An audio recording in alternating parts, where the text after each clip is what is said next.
আসসালামু আলাইকুম। আশা করি সবাই ভালো আছেন। গত ৭-৮ মাস আগেও যখন নাকি এই ছাত্র সমাজ তারা যখন কোনো জনসভা বা কোনো মিছিল মিটিংয়ের ডাক দিত, হাজার হাজার লক্ষ লক্ষ মানুষ এসে উপস্থিত হয়ে যেত রাজু ভাস্কর্যের সামনে। এই রাজুতে আয় বলা মাত্র হাজার হাজার মানুষ জড়ো হয়ে যেত। শাহবাগে আয় হাজার হাজার মানুষ জড়ো হয়ে যেত। সেই ৮-৯ মাস পরেরই চিত্র পাল্টায় গেল। বর্তমানে এনসিপি নামের যে রাজনৈতিক দলটা, তখন তো আর এনসিপি ছিল না, তখন ছিল ছাত্র, তারা সাধারণ ছাত্র বা ছাত্র সমন্বয়ক নামে তারা যখন ডাক দিছে, তখন হাজার হাজার মানুষ তাদের ডাকে সাড়া দিয়ে চলে আসছে, আর এখন আসে না। গত শুক্রবারে ২রা মে একটা জনসভা করছে, আওয়ামী লীগ নিষিদ্ধ করার দাবি জানাইছে তারা। সেই জনসভায় তাদের লোক সমাগম নাই বললেই চলে। যাও লোকজন আসছে, সেই লোকজন নাকি ভাড়ায় আনা হয়েছে, অর্ধেক লোক নাকি ভাড়া করে নিয়ে আসছে এই এনসিপি দল। অথচ এনসিপির সিনিয়র নেতৃবৃন্দ সবাই এই জনসভার মধ্যে উপস্থিত ছিলেন। এনসিপির সব হাসনাত আবদুল্লাহ, সার্জিস আলম, নাহিদ ইসলাম থেকে শুরু করে সবাই উপস্থিত ছিলেন তারা। অথচ লোকজন নাকি নাই, এবং তারা ভাড়া করে লোক নিয়ে আসতে হয়েছে। কিছু ইউটিউবার, সাংবাদিক কিছু মহিলাকে প্রশ্ন করছিলেন, আপনারা কোন দাবি নিয়ে আসছেন? তখন তারা কিছু বলতে পারে না। কিছু লোক বলছে, আমরা খালেদা জিয়ার কাছে দাবি নিয়ে আসছি, আমরা খালেদা জিয়ারে চাই। এইলাম গিয়া বর্তমানে এনসিপির পরিস্থিতি।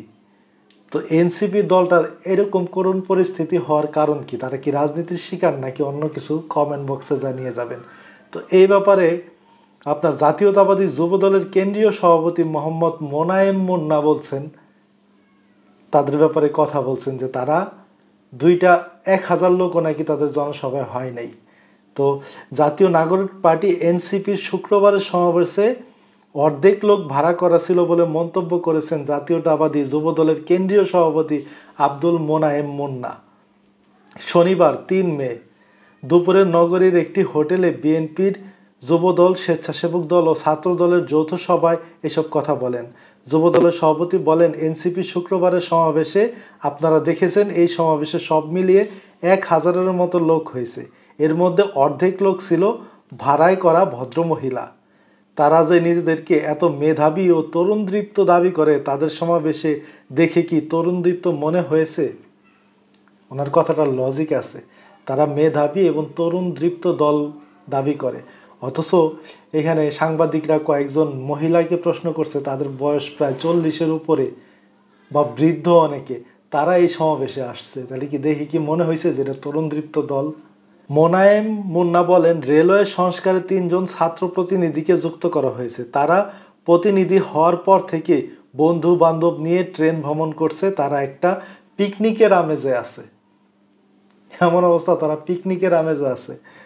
তিনি বলেন, ৭১-এ যারা স্বাধীনতা বিরোধী ছিলেন, এখন তারা অনেক ধরনের আস্ফলন করছেন, কাউকে ক্ষমা করছেন, কাউকে বুকে টেনে নিচ্ছেন, সকালে একটা বলছেন, বিকেলে আর একটা বলছেন। তো এই হইতেছে কি আমাদের ২৪-এর স্বাধীনতার পরবর্তী সময়ের আমাদের বাংলাদেশের প্রেক্ষাপট, রাজনীতির প্রেক্ষাপট। এনসিপির যে পরিণতি হইতেছে, তাদের অদূর ভবিষ্যৎ কি বলা মুশকিল। তারা আসলে কোন জায়গায় যায় পৌঁছাবে এখনও বোঝা যাচ্ছে না। তবে এই এনসিপি নিয়ে সাধারণ মানুষের মাঝে একটা কৌতূহল ছিল, একটা আগ্রহ ছিল। অনেকেই মনে করছিলেন যে এই এনসিপির হাত দিয়ে বোধহয় বাংলাদেশে নতুন কিছু হবে, নতুন কিছু হওয়ার সম্ভাবনা আছে।